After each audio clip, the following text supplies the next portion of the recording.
드디어 모든 것이 갖추어졌고 동남풍마저 불기 시작했습니다. 주유는 동남풍이 불자 거짓으로 항복한 채화 일당을 처형하고 전군에게 공격 명령을 내립니다. 황계는 항복한 척하면서 조조에게 미리 연락하였던 대로 앞장서서 배를 몰아 조조군을 향해 갑니다. 황계의 배가 너무 빠르게 돌진하자 조조군이 이상하다고 여겼지만 이미 피할 수가 없었고 황계의 배는 조조군진에 먼저 불을 붙입니다. 손건군의 화공이 시작되자 연한기로 묶여있던 조조군의 배들은 순식간에 타오르게 되고 장강은 불바다가 됩니다.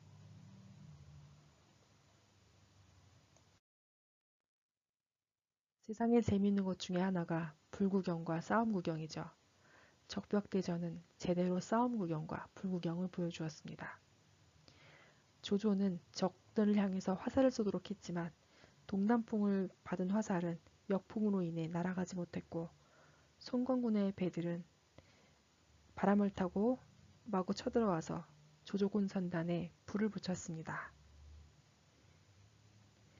바람을 받는 쪽에 정박해 있던 조조군의 함대는 빠르게 번져오는 불과 손건군의 공격으로 거의 괴멸되었죠.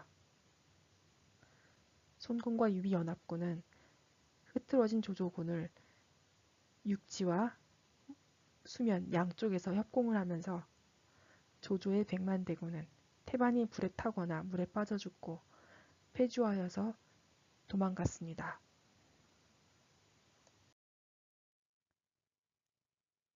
조조는 불구덩이 속에서 겨우 빠져나와 육지로 도주합니다. 조조와 그의 장수들은 겨우 목숨을 건져 오림 지역에 도착했습니다. 한숨 돌린 조조는 오림에 도착하여서 주위를 돌아보며 나라면 이런 곳에 매복을 둘 텐데 왜 매복을 두지 않았을까라고 비웃습니다. 그때 기다리고 있던 조운이 들이닥쳐 공격을 합니다. 조조는 깜짝 놀라 다시 도망쳐서 호로곡에 도착합니다. 다시 한숨 돌린 조조는 이곳이라면 매복을 두는 것이 좋을 텐데 라면서 비웃습니다. 그때 매복하고 있던 장비의 군사가 들이닥칩니다.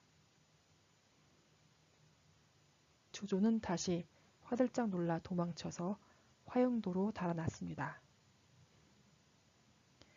화영도에서 큰 길과 작은 길 중에 작은 길 쪽에 연기가 나자 조조는 작은 길을 택하여 갑니다. 작은 길에 연기를 둔 것은 오히려 매복이 없는 것이다. 큰 길 쪽에 매복이 있을 것이다. 라고 생각한 것이죠. 조조는 이미 제갈량의 꾀를 넘어섰다고 비웃고 있었는데 그때 다시 관우가 나타났습니다. 조조는 관우에게 이전에 자신이 베풀었던 후의를 기억하지 않느냐며 자신의 목숨을 살려달라고 애걸합니다. 관우는 제갈량에게 신신당부를 들었지만 이전에 받았던 여러 가지 후의를 잊을 수가 없어서 결국 슬쩍 군대의 길을 열어주어 조조가 도망치게 도와줍니다. 조조가 도망치자 관우가 쫓아갔지만 결국 잡지 못했습니다. 조조를 놓아준 관우는 유비와 제갈량에게 죽음을 청합니다. 유비가 관우를 죽인다면 한날 한시에 죽기로 한 자신도 죽어야 한다며 관우를 용서해 줄 것을 애걸하자 제갈량은 못 이기는 척 관우를 놓아줍니다. 하지만 제갈량도 알고 있었죠. 아직 조조의 천운이 다하지 않았다는 사실을. 그래서 관우가 놓아줄 것을 이미 알고 있었던 겁니다. 이렇게 해서 겨우 목숨을 건진 조조는 형주 지역을 조인과 조홍에게 맡기고 화북 지역으로 회군합니다. 이제 남은 것은 손권과 유비의 자리 싸움이군요. 주유는 남군 땅을 차지하려는 유비를 견제하기 위해서 먼저 남군 땅을 공격합니다. 그렇지만 가까운 이릉 지역을 지키고 있던 감령이 수세에 몰리자 감령을 지원하기 위해서 이릉으로 가지요. 이릉을 지키던 조인과 조홍은 상황이 위급해지자 조조가 위급할 때 보라고 하였던 계책을 뜯어봅니다. 그 계책은 새벽에 도망치되 성에는 깃발을 많이 꽂아서 마치 군사가 많은 것처럼 하고 세 갈래로 나누어 성을 빠져나가라는 계획이었습니다. 조인과 조홍이 싸우다가 도망치자 주유는 성이 비어있다고 생각하고 의기양양하게 성 안으로 들어갑니다. 그렇지만 매복해 있던 군사들이 화살을 쏘아서 그만 주유는 옆구리에 화살을 맞고 맙니다. 주유는 상처를 치료하면서 오히려 화살독이 퍼져서 죽었다는 소문을 퍼뜨렸고 방심한 조인의 군대가 기습하자 주유의 군대가 반격하면서 대승을 거둡니다. 이렇게 이릉을 지킨 주유는 곧 남군으로 돌아갔지만 조자룡이 이미 성을 차지하고 있었습니다. 그리고 조인의 병부를 이용하여서 형주와 양양까지도 급습하여서 이미 제갈량이 가지고 있다는 소식이 들려왔습니다. 상처가 아물지 않는 데다가 땅을 빼앗긴 사실에 분노한 주유는 외마디 소리를 지르며 쓰러집니다.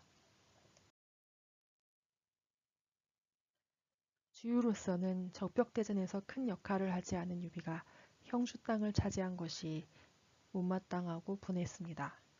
그래서 노숙을 시켜서 유비를 찾아가 형주 땅을 차지한 것에 대해서 따지도록 하였죠. 제갈량은 말하길 형주는 본래 유표의 땅이고 유표의 장남인 유기가 병약하기 때문에 아저씨 뻘인 유비가 조카를 도우고 있을 뿐이라고 이야기합니다. 그리고 유기를 도울 일이 없으면 곧 떠날 것이라고 이야기하면서 잘 마무리하였지요. 한편 유비는 형주와 양양 등을 지킬 수 있는 지역의 인재들을 널리 추천받았습니다. 그리고 형주의 인재인 마씨 오형제를 추천받아 함께하게 됩니다. 마씨 오형제는 모두 재능이 뛰어났지만 그 중에서도 마지인 마량은 특출나게 훌륭한 인재로 눈썹이 하얗다고 해서 백미로 불리는 인물이었죠. 마량은 형주를 지킬 계획을 유비에게 제안합니다. 형주 남쪽에 있는 무릉, 장사, 계양, 영릉 등이 물산이 풍부하기 때문에 그곳을 얻으면 넉넉한 재물과 식량을 기반으로 형주를 굳건하게 지킬 수 있다는 것이었죠. 이에 따라 유비는 남쪽의 4개군을 정벌할 계획을 세웁니다.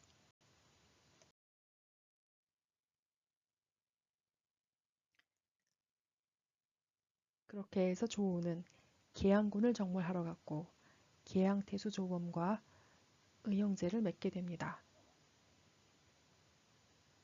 장비는 무릉군을 공격했고 무릉태수 김선이 대항하였지만 전사한 후에 나머지 신하들은 장비에게 항복하였습니다.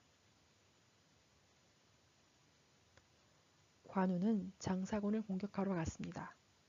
장사군에는 백전노장 황충이 있었지요. 황충은 60세가 가까운 나이였지만 관우와 100여 암 넘게 싸울 수 있을 정도로 기량이 출중했습니다.